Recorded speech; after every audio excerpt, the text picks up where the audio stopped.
She mocked, "Oh, look at the tough guy, demanding to know where I was till 4 a.m. After she skipped our anniversary dinner, I replied, "Not anymore." She didn't know I'd already tracked her location to her ex's place. The locks were changed before she woke up that afternoon.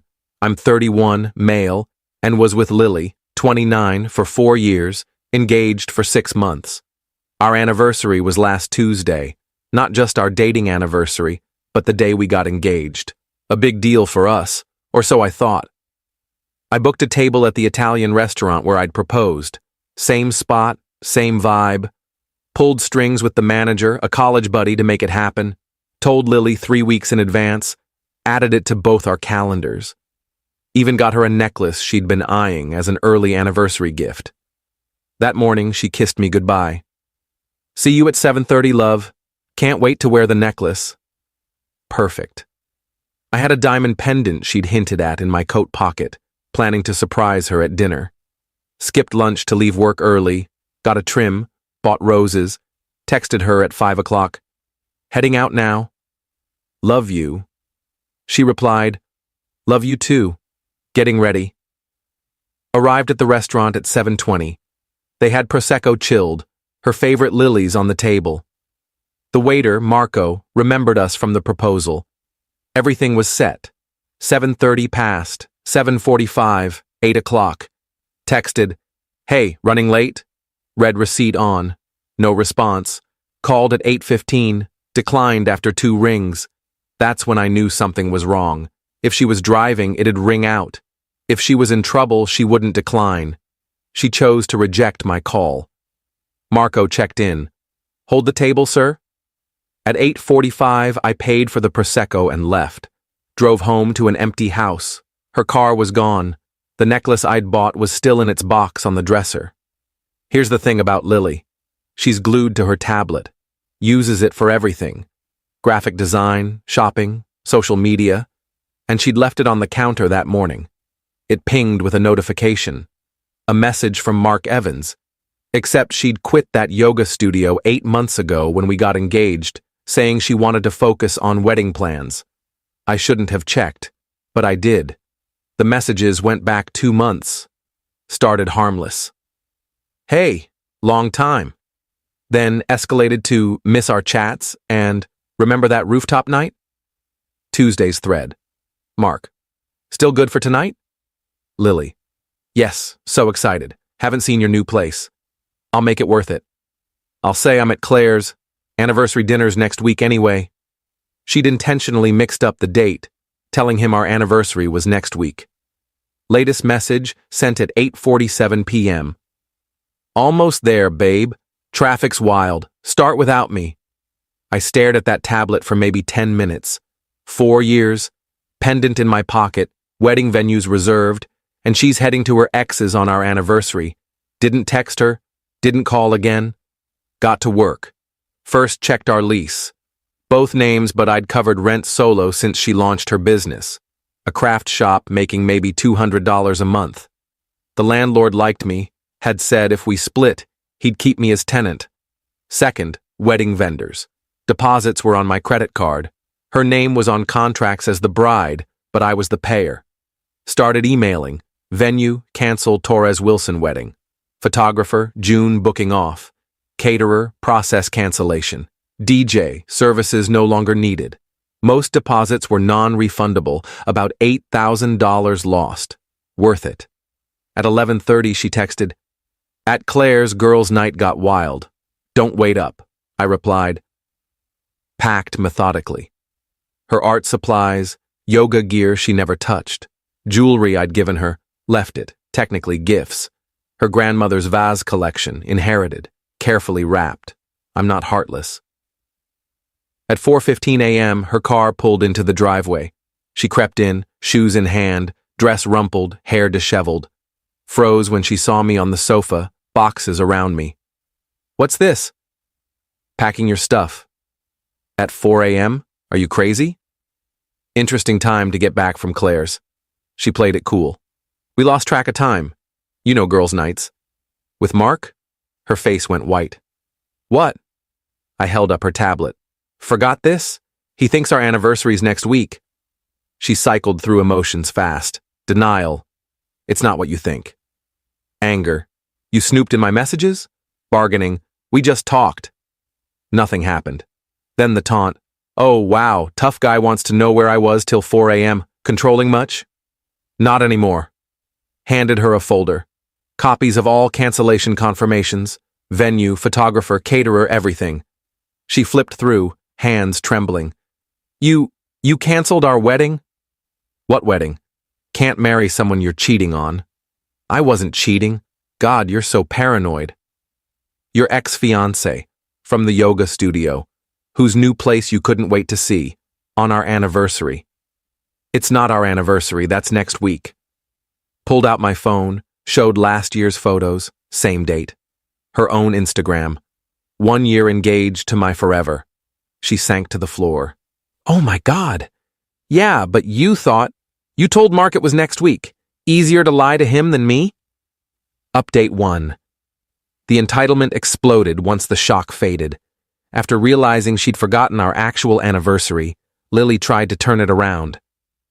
This is on you. You should have reminded me. I did, 3 weeks ago. Added it to your calendar. Got you a necklace. Well, I was overwhelmed. Wedding planning's exhausting. What planning? You've done nothing but browse Pinterest for 6 months. She crashed at her sister Ava's that first night. Ava called me the next morning.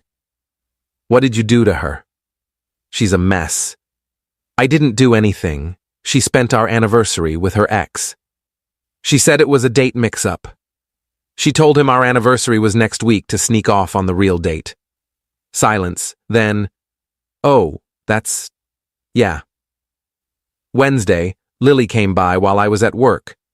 I'd taken the day off, parked down the street, watched her load her car, then followed discreetly. She didn't go to Ava's, went straight to Mark's condo complex. Interesting. Thursday, the entitlement ramped up. She called from Ava's phone. I'd blocked hers. We need to talk about the wedding deposits. What about them? I want half back. Half of non-refundable deposits? You canceled without asking me. I deserve compensation. You were at your ex's. For the last time, nothing happened. Then why lie about Claire's? Because I knew you'd flip out like you're doing now. Her circular logic was stunning. Cheats, lies about it, blames me for reacting to the lie. No compensation. I paid all deposits, my name on the receipts. That's financial abuse. That's consequences. She hung up. 20 minutes later, a PayPal request for $4,000. My half of wedding deposits you stole. Declined. Blocked on PayPal too. Friday, she made her worst move. Posted on social media. When insecure men cancel your wedding because they're threatened by platonic friendships. Ladies, trust your instincts when something's off. Dodged a toxic bullet. Comments started supportive. Then our friend Nate chimed in. Wait, didn't you skip your anniversary dinner to hang with your ex? Lily. It was a misunderstanding. But you told him it was next week? Sounds like deliberate deceit orthodox. The tide turned. People asked questions. She deleted the post within an hour, but screenshots spread. Then Mark's girlfriend joined the conversation. Yeah, Mark had a girlfriend. Sophie, together 8 months. She saw the screenshots and messaged me. Was Lily at Mark's Tuesday night? According to her tablet, yes. That lying. He said he was at a work event. His work event lasted till 4 a.m. Can you share those screenshots? Did better. Met her for coffee. Showed her everything. 2 months of texts, anniversary night plans, new place messages. Sophie was calm, sharp. He doesn't know I know. I want to do this right. Got it. I'm packing her stuff now. Is she staying with him? Think so. Her car's at Mark's daily. Sophie's smile was chilling. Perfect. Saturday afternoon, a text from an unknown number. This is Mark. We need to talk, man to man. No thanks. Lily's staying here and it's causing problems. She needs her stuff from your place. It's packed. Ava can grab it.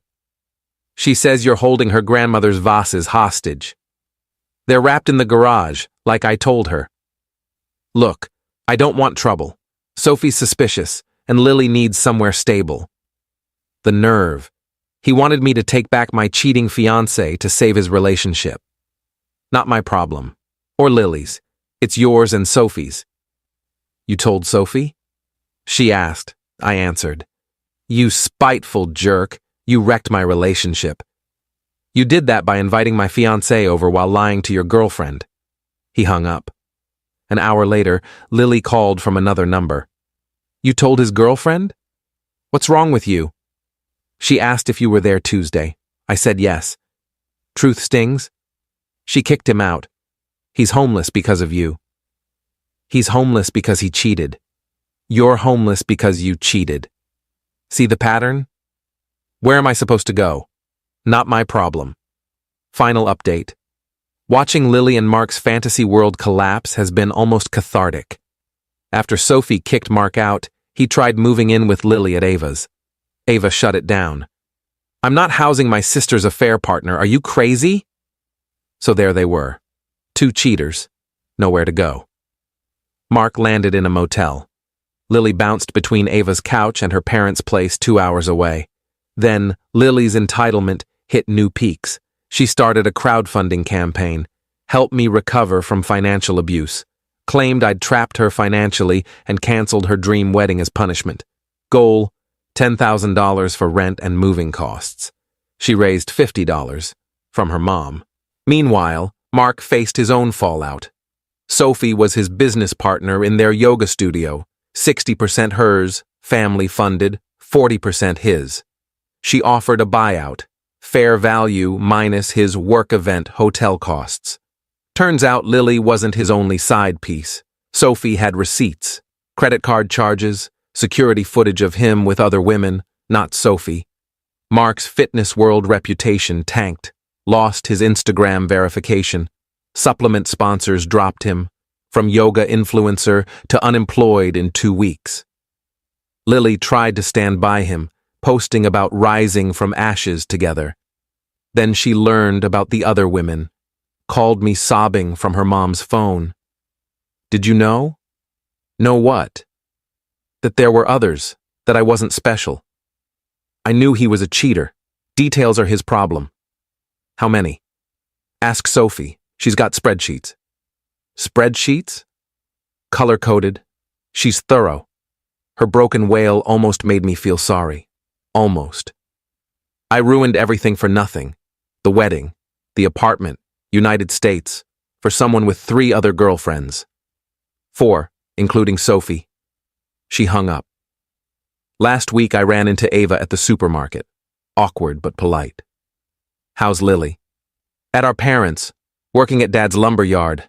Deleted her social media after, Mark? Moved to his mom's out of state. Sophie bought him out cheap. Good for Sophie. Yeah, she's thriving. Studio's up 40%. We parted ways. That night, a text from Lily's old number. She must have reactivated it. You'll probably delete this, but I need to say it. I threw away 4 years for 2 months of attention from someone who didn't even know my full name. You deserved better. Ava told me about the pendant. I'm sorry. Not asking forgiveness. Just needed you to know. I didn't reply. Nothing to say. The pendant? Returned it. Used the money for a solo trip to New Zealand. Always wanted to go. Posted one photo. Pure scenery. No caption needed. My apartment's calm now. Started dating Sarah from my hiking group. She values anniversary dinners and hasn't mentioned any yoga exes. Lily's in her hometown, probably selling nails at her dad's shop. Mark's teaching aerobics at a community center somewhere, per fitness gossip. They both played games. She wanted the thrill of an ex while keeping a fiancé's security. He wanted to collect women like trophies. Now they're both alone, starting over. I learned something crucial. When someone shows their true self, like skipping your anniversary for their ex, believe them the first time. The locks didn't just change that night, everything did. And honestly, best $8,000 I ever spent. Small price to dodge that bullet. Not anymore, Lily. Not anymore.